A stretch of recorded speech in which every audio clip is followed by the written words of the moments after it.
Ijtihaduka fima duminalak, kesungguhanmu pada sesuatu yang telah Allah Subhanahu wa ta'ala jamin bagimu.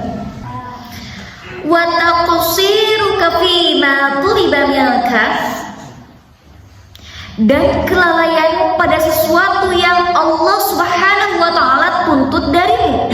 Dalilun ala timasil basirati minka,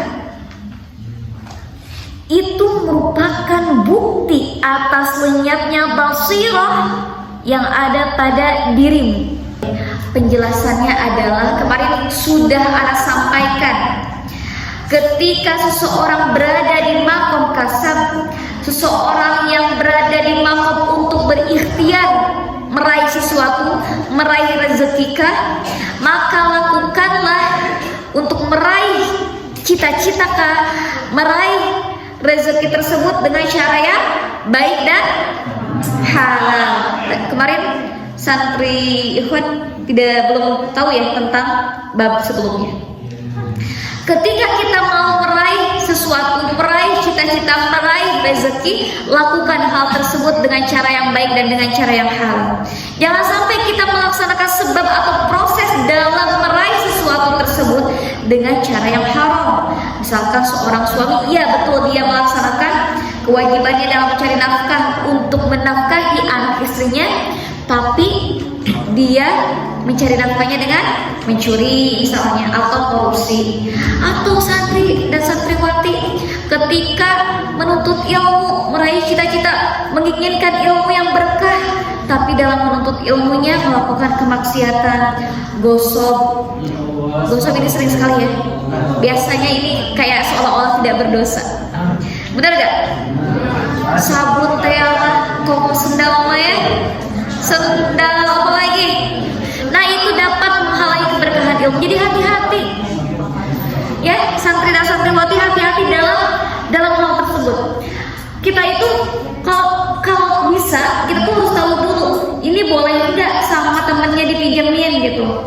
Gosok tahu kan, gosok ya, meminjam sesuatu tanpa bilang dulu tapi dibalikin gitu kan, kayak milik bersama gitu kan.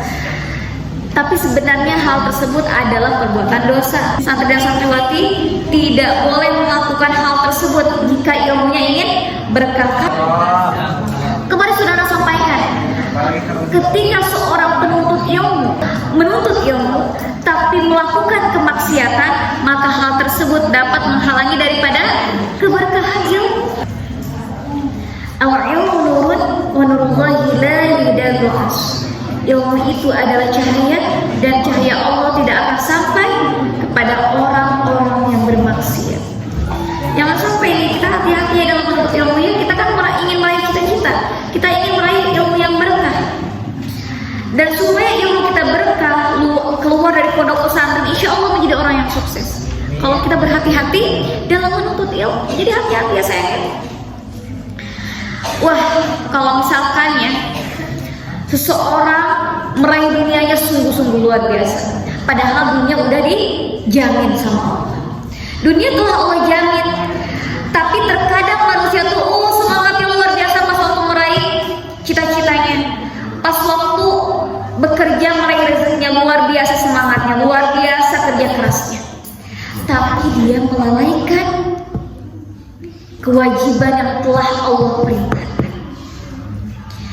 Ijtihaduka fima duminalak, kesungguhanmu pada sesuatu yang telah Allah jamin. Wah, sungguh-sungguh luar biasa tuh dalam meraih rezeki mah.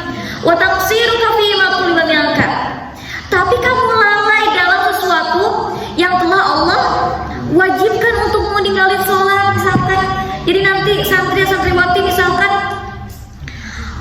mau bekerja, ternyata harus tinggalin sholat karena kerjanya full. Alhamdulillah. Atau misalkan santriwati bekerja harus buka kerudung katanya. Nah, hal tersebut harus kita jauhi. Jangan sampai kita tuh meraih cita-cita, meraih dunia itu dengan sungguh-sungguh, tapi kitanya lalai terhadap apa yang telah Allah tuntut dari kita, yaitu kewajiban-kewajiban yang harus kita lakukan. Boleh kita menjadi seorang yang kaya raya, boleh nggak? Boleh. Santri dan santriwati punya cita-cita pengen jadi orang yang kaya raya,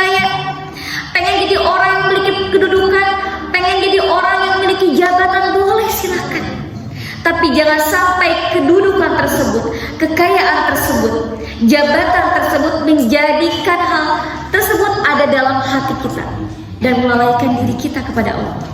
Tapi jadikan jabatan tersebut, jadikan kedudukan yang kita miliki, jadikan dunia yang kita miliki menjadi seorang yang kaya raya untuk berseluncur menuju Allah. Jadi kekayaannya untuk Allah, tujuannya untuk Allah. Dimanjakan diri kita dengan kekayaan yang Allah berikan kepada kita untuk menuju Allah. Misalkan gini, ada seorang, misalkan ya, santri-santri menjadi orang yang kaya raya. Amin ya Rabb, semoga Allah kabulkan. Santri dan santriwati itu mau pergi haji. Wah, pakai haji furoda 300 juta plus, ya kan? Lalu naik pesawatnya, pesawat apa? Pesawat bisnis. Tapi memang dimanjakan untuk beribadah kepada Allah kekayaannya. Boleh seperti itu. Tapi jangan sampai dunia yang kita miliki melalaikan kita dan lebih kita cintai dibandingkan Allah. Sok silahkan punya cita-cita setinggi-tingginya menjadi orang yang kaya raya, menjadi orang yang memiliki kedudukan, menjadi orang yang memiliki jabatan, silahkan. Kita harus ingat bahwa bekal yang paling utama yang harus kita miliki adalah ketakwaan kepada Allah, melaksanakan apapun yang Allah perintahkan dan menjauhi segala apapun yang Allah larang. Wa tazawwadu fa inna khairaz zadi taqwa. Dan sebaik-baiknya bekal adalah takwa, taat sama Allah. Jadi kita harus memprioritaskan Allah ya, saudara-saudari. Kadang kan kita ada kecewanya, ada pesimisnya, ada malas-malasannya. Ingat, memprioritaskan Allah, melakukan apapun itu yang Allah sukai. Aku melakukan ketaatan kepada Allah karena Allah suka. Kalau misalnya aku taat sama Allah, aku menjauhi kemaksiatan karena Allah suka. Kalau misalnya aku jauh dari kemaksiatan, jadi lakukan sesuatu yang Allah perintahkan itu karena Allah menyukai hal tersebut. Kayak gitu, santriwati ya. Jangan tinggalkan sholat, karena sholat adalah merupakan suatu kewajiban yang telah Allah perintahkan. Dunia telah Allah jamin, tapi jangan sampai kita lalai terhadap sesuatu yang telah Allah perintahkan kepada kita. Karena kalau misalkan ya kita melalaikan apa yang telah Allah perintahkan, dari lumutimasil basiratim yangka, itu bukti bahwa mata hati kita telah lenyap, hati kita telah mati. Dunianya teh terus dunia dan dunia. Makanya kalau mengejar dunia dan dunia, kitanya apa? Kitanya akan terjerumus kepada suatu hal yang tidak baik. Tapi jadikan dunia yang kita miliki adalah untuk berseluncur menuju surga Allah. Jadikan kekayaan itu untuk menuju Allah. Sok silahkan jadi orang yang kaya raya, punya uang yang banyak, disedekahin buat anak-anak yatim piatu. Mudah-mudahan santri dan santriwati menjadi orang yang dermawan ya, orang yang kaya raya dan dermawan. Dijadikan uangnya itu untuk berdakwah, punya mobil mewah, digunakan untuk apa? Untuk perjalanan dakwah. So dimanjakan dalam menuju Allah. Nanti kita masuk kepada judul ruhnya amal adalah ikhlas.